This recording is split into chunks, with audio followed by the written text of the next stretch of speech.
2026 বিশ্বকাপ হতে যাচ্ছে ফুটবল ইতিহাসের সবচেয়ে আবেগের টুর্নামেন্ট।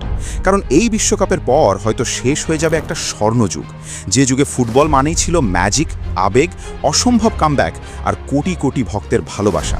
যাদের খেলা দেখার জন্য রাত জেগে অপেক্ষা করত মানুষ, তারা গোল করলেই পুরো শহরে শুরু হয়ে যেত উৎসব। তারা ইনজুরিতে পড়লে কষ্ট লাগত নিজের পরিবারের কারো মতো। তারা ম্যাচ হারলে রাতে ঘুম হতো না কোটি ভক্তের। তাদের কান্না দেখে কেঁদেছে পুরো ফুটবল বিশ্ব। তাদের ঘিরে ছিল ইমোশন, প্যাশন, ভালোবাসা আর অসংখ্য স্মৃতি। আজ আমরা কথা বলবো সেই 10 জন কিংবদন্তিকে নিয়ে, যাদের 2026 বিশ্বকাপের পর হয়তো আর কখনো বিশ্বকাপের মঞ্চে দেখা যাবে না।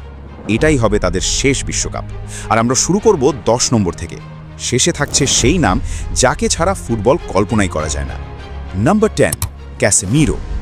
একটা সময় ব্রাজিল মানেই ছিল আক্রমণ ভাগের জাদু, কিন্তু মাঝ মাঠে যুদ্ধ করার জন্য দরকার ছিল একজন যোদ্ধা, আর সেই যোদ্ধার নাম ক্যাসেমিরো। রিয়াল মাদ্রিদের হয়ে চ্যাম্পিয়ন্স লিগ জেতা থেকে শুরু করে ব্রাজিল জাতীয় দলে অসংখ্য গুরুত্বপূর্ণ ম্যাচ, সব জায়গাতেই ক্যাসেমিরো ছিল নীরব এক সৈনিক। তিনি শুধু ব্রাজিলের ইঞ্জিন ছিলেন না, তিনি ছিলেন রিয়াল মাদ্রিদের মিডফিল্ডের হৃদয়। অনেকের মতে তিনি বিশ্বের সেরা ডিফেন্সিভ মিডফিল্ডারদের একজন। তার ট্যাকল, পজিশনিং আর লিডারশিপ রিয়াল মাদ্রিদকে অসংখ্য বড় ম্যাচ জিতিয়েছে।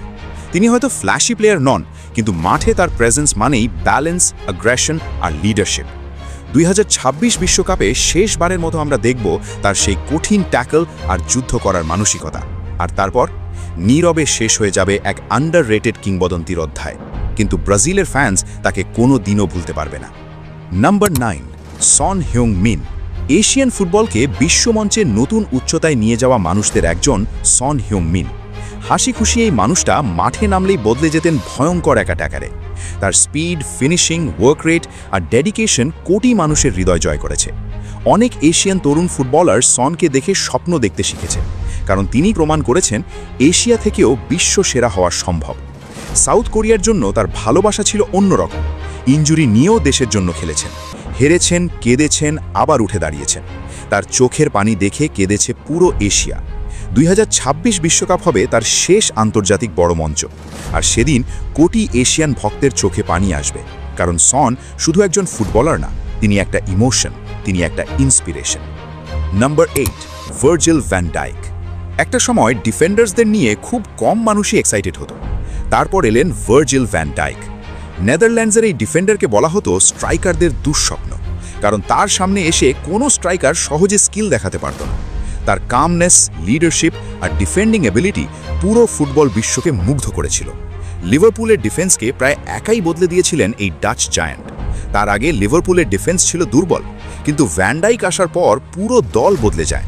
স্ট্রাইকাররা তার সামনে আসতে ভয় পেত, কারণ ভ্যান ডাইক শুধু ডিফেন্ডার না, তিনি ছিলেন এক দেয়াল। তার সবচেয়ে বড় স্কিলগুলোর মধ্যে একটা ছিল হেডিং এবিলিটি। কর্নার পেলেই সবাই চাইতো বলটা ভ্যান ডাইকের মাথায় যাক, কারণ একবার হেড করতে পারলে গোল হওয়ার চান্স অনেক বেশি থাকত। 2026 বিশ্বকাপ হবে তার শেষ ডান্স। শেষবারের মতো দেখা যাবে সেই আইকনিক লং পাস, সেই কমান্ডিং ভয়েস, সেই giant defending presence. Number 7, Mohamed Salah. মিশরের ছোট্ট এক ছেলেকে নিয়ে একসময় কেউ স্বপ্ন দেখেনি, কিন্তু সেই ছেলেটাই একদিন হয়ে উঠল আফ্রিকান ফুটবলের রাজা। মোহাম্মদ সালাহ শুধু লিভারপুল লেজেন্ড নন, তিনি পুরো মিডল ইস্টের গর্ব। তার speed, dribbling, left foot finishing আর হিউমিলিটি কোটি মানুষের ভালোবাসা পেয়েছে। তিনি প্রমাণ করেছেন নম্র মানুষ হয়েও সুপারস্টার হওয়া যায়। লিভারপুলের হয়ে তার গোলগুলো এখনও কোটি ভক্তকে গুজবাম্পস দেয়। কিন্তু ফুটবল খুব নিষ্ঠুর, সময় কাউকে অপেক্ষা করে না। 2026 বিশ্বকাপ হবে সালাহের শেষ চান্স, পৃথিবীকে আরেকবার মুগ্ধ করার। আর যদি সেটাই শেষ হয়, তাহলে ফুটবল হারাবে এক হাম্বল কিংবদন্তিকে। Number 6, Harry Kane. অনেকে তাকে ট্রোল করেছে, অনেকে বলেছে ট্রফিলেস স্ট্রাইকার, কিন্তু একটা জিনিস কেউ অস্বীকার করতে পারেনি। হ্যারি কেইন হলো মডার্ন ফুটবলের সবচেয়ে কমপ্লিট স্ট্রাইকারদের একজন। Goal scoring, passing, play making, leadership, সব জায়গায় কেইন ছিল অসাধারণ। তিনি শুধু স্ট্রাইকার না, তিনি পুরো দলের অ্যাটাকিং ব্রেন। ইংল্যান্ডের কোটি ভক্ত এখনও স্বপ্ন দেখে একদিন হ্যারি কেইন বিশ্বকাপ হাতে তুলবে, কিন্তু ফুটবলে সময় খুব দ্রুত চলে যায়। 2026 বিশ্বকাপ হয়তো তার শেষ সুযোগ। শেষবারের মতো হয়তো তিনি চেষ্টা করবেন নিজের সবচেয়ে বড় স্বপ্ন পূরণ করতে। আর যদি তিনি সফল হন, তাহলে সেটা হবে ফুটবল হিস্ট্রির সবচেয়ে ইমোশনাল মুহূর্তগুলোর একটি। Number 5, Kevin De Bruyne. ফুটবলে কিছু প্লেয়ার আছে যারা মাঠে ম্যাজিক ক্রিয়েট করে। কেভিন ডে ব্রয়ন তাদের একজন। তার পাস দেখলে মনে হতো ভিডিও গেম চলছে। অসম্ভব অ্যাঙ্গেল থেকে অ্যাসিস্ট করা যেন তার কাছে স্বাভাবিক ব্যাপার। বেলজিয়ামের গোল্ডেন জেনারেশনের হৃদয় ছিলেন ডে ব্রয়ন, আর ম্যানচেস্টার সিটির মিডফিল্ড ইঞ্জিন এবং অ্যাসিস্ট কিং হিসেবেও পরিচিত ছিলেন তিনি। তার ভিশন এতটাই ডেঞ্জারাস ছিল যে ডিফেন্ডাররা আগেই ভয় পেত। তিনি ফুটবলকে আর্টের মতো খেলতেন, কিন্তু সময়ের সাথে সাথে ইনজুরিজ বাড়ছে, শরীর আর আগের মতো সাপোর্ট দিচ্ছে না। 2026 বিশ্বকাপ হবে তার শেষ অর্কেস্ট্রা। শেষবারের মতো দেখা যাবে ফুটবলের এক আর্টিস্টকে। Number 4, Luka Modric. ছোট্ট একটা দেশ ক্রোয়েশিয়া, কিন্তু সেই দেশকে বিশ্বকাপ ফাইনালে নিয়ে গিয়েছিলেন একজন মানুষ, লুকা মডরিচ। তার হাইট ছোট ছিল, কিন্তু তার স্বপ্ন ছিল বিশাল। যুদ্ধের মধ্যে বড় হওয়ায় মানুষটা পৃথিবীকে শিখিয়েছেন হার্ড ওয়ার্ক কখনো হার মানে না। তার কন্ট্রোল, পাসিং, ভিশন আর এলিগেন্স ফুটবলকে সুন্দর করেছে। তিনি মাঠে দৌড়াতেন না, তিনি মাঠে কবিতা লিখতেন। রিয়াল মাদ্রিদের মিডফিল্ডে তিনি ছিলেন ম্যাজিশিয়ান। 2026 বিশ্বকাপের পর আর দেখা যাবে না সেই ম্যাজিক্যাল মিডফিল্ড মায়েস্ট্রোকে, আর সেদিন ফুটবল একটু হলেও নিঃশব্দ হয়ে যাবে। Number 3, Neymar junior. হয়তো ফুটবল হিস্ট্রির সবচেয়ে এন্টারটেইনিং প্লেয়ারদের একজন Neymar junior. Skills, dribble, flair, confidence, Neymar ছিল পিওর ব্রাজিলিয়ান ফুটবলের প্রতীক। অনেকে তাকে ভালোবেসেছে, অনেকে সমালোচনা করেছে, কিন্তু ইগনোর কেউ করতে পারেনি। তার সবচেয়ে বড় স্বপ্ন ছিল বিশ্বকাপের সেই সোনালি ট্রফিটা উঁচিয়ে ধরা, কিন্তু ইনজুরি আর ভাগ্য বারবার তাকে থামিয়ে দিয়েছে। 2014, 2018, 2022 প্রতিবারই যেন কিছু না কিছু ট্র্যাজেডি নেইমারকে কষ্ট দিয়েছে। তবুও নেইমার কখনো ফুটবলকে ভালোবাসা বন্ধ করেনি। 2026 বিশ্বকাপ হবে তার শেষ বিশ্বকাপ। এরপর হয়তো আর দেখা যাবে না ব্রাজিলের এই পোস্টার বয়কে। নেইমার কি পারবে তার শেষ স্বপ্নটা পূরণ করতে? এটাই কি তার লাস্ট চান্স? দেখা যাক ভাগ্য এবার নেইমারের পাশে দাঁড়ায় কিনা।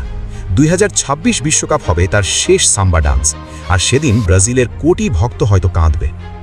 Number 2, Cristiano Ronaldo. একটা নাম, যে নাম শুনলেই মনে পড়ে হার্ড ওয়ার্ক, ডিসিপ্লিন আর নেভার গিভ আপ মেন্টালিটি। দারিদ্র থেকে উঠে এসে পৃথিবীর সবচেয়ে বড় সুপারস্টার হওয়া এটা শুধু গল্প না, এটা ইন্সপিরেশন। তিনি প্রমাণ করেছেন ট্যালেন্ট ইম্পর্ট্যান্ট, কিন্তু ডেডিকেশন আরও বড়। তার সেলিব্রেশন, তার গোলস, তার প্যাশন সবকিছু ফুটবলকে অন্য মাত্রা দিয়েছে। অসংখ্য ট্রফি জিতেছেন তিনি। বিশ্ব ফুটবলের সবচেয়ে বেশি গোল করার রেকর্ডটাও তার দখলে, আর 5টা চ্যাম্পিয়ন্স লিগ জিতে হয়ে গেছেন চ্যাম্পিয়ন্স লিগের রাজা। কিন্তু এত কিছু অর্জন করেও একটা স্বপ্ন এখনো অপূর্ণ, বিশ্বকাপের সোনালি ট্রফি। 2026 বিশ্বকাপ তার শেষ চান্স। শেষবারের মতো হয়তো তিনি চেষ্টা করবেন নিজের সবচেয়ে বড় স্বপ্ন পূরণ করতে। দেখা যাক রোনালদো কি পারবে তার অপূর্ণ স্বপ্ন পূরণ করতে। তবে 2026 বিশ্বকাপ হবে তার শেষ আন্তর্জাতিক যুদ্ধ। শেষবারের মতো হয়তো আমরা শুনব সিউ, আর তারপর একটা যুগ শেষ হয়ে যাবে। নাম্বার 1, লিওনেল মেসি, যাকে বলা হয় ফুটবল ম্যাজিশিয়ান। আর এই ম্যাজিশিয়ানের অপূর্ণতা বলতে কিছু নেই। অসংখ্য ট্রফি জিতেছেন, অসংখ্য গোল করেছেন, আর বারবার প্রমাণ করেছেন কেন তিনি সর্বকালের সেরা প্লেয়ার। তিনি শুধু একজন ফুটবলার নন, তিনি একটা ইমোশন। ছোট্ট হাইটের এই মানুষটা পৃথিবীকে দেখিয়েছেন ম্যাজিক সত্যি। তার ড্রিবল, অ্যাসিস্ট, ফ্রি কিক সবকিছু ছিল আর্ট। তিনি মাঠে নামলেই মনে হতো ফুটবল সহজ একটা খেলা, কিন্তু বাস্তবে সেটা ইম্পসিবল ম্যাজিক ছিল। 2022 সালে বিশ্বকাপ জিতে তিনি কমপ্লিট করেছিলেন নিজের ফেয়ারি টেল, কিন্তু 2026 বিশ্বকাপ হবে তার শেষ চ্যাপ্টার। শেষবারের মতো আমরা দেখব সেই কাম ফেস, সেই ইম্পসিবল ড্রিবল, সেই লেফট ফুট ম্যাজিক। আর যখন মেসি বিদায় নেবে, তখন শুধু আর্জেন্টিনা না, পুরো ফুটবল বিশ্ব কেঁদে উঠবে। এই 10 জন ফুটবল ম্যাজিশিয়ান আমাদের যা দিয়েছে সেটা আমরা কোনোদিনও ভুলতে পারবো না। এই বিশ্বকাপের পর তারা আর থাকবে না, কিন্তু থাকবে সেই ম্যাজিক্যাল রাতগুলো যেখানে তারা কোটি মানুষকে হাসিয়েছে, কাঁদিয়েছে, অবাক করেছে। 2026 বিশ্বকাপ শুধু একটা টুর্নামেন্ট না, এটা হতে যাচ্ছে ফুটবলের এক গোল্ডেন এরার শেষ বিদায়। আর হয়তো এরকম কিংবদন্তিদের আমরা আর কখনো একসাথে দেখতে পাবো না, তবে তারা আমাদের হৃদয়ের সারা জীবন গোল্ডেন বয় হয়েই থাকবে। এখন প্রশ্ন তোমার কাছে, তুমি কাকে সবচেয়ে বেশি মিস করবে? কমেন্টে জানাও তোমার মতামত। আর ভিডিও ভালো লাগলে লাইক এবং সাবস্ক্রাইব করতে ভুলবেন না।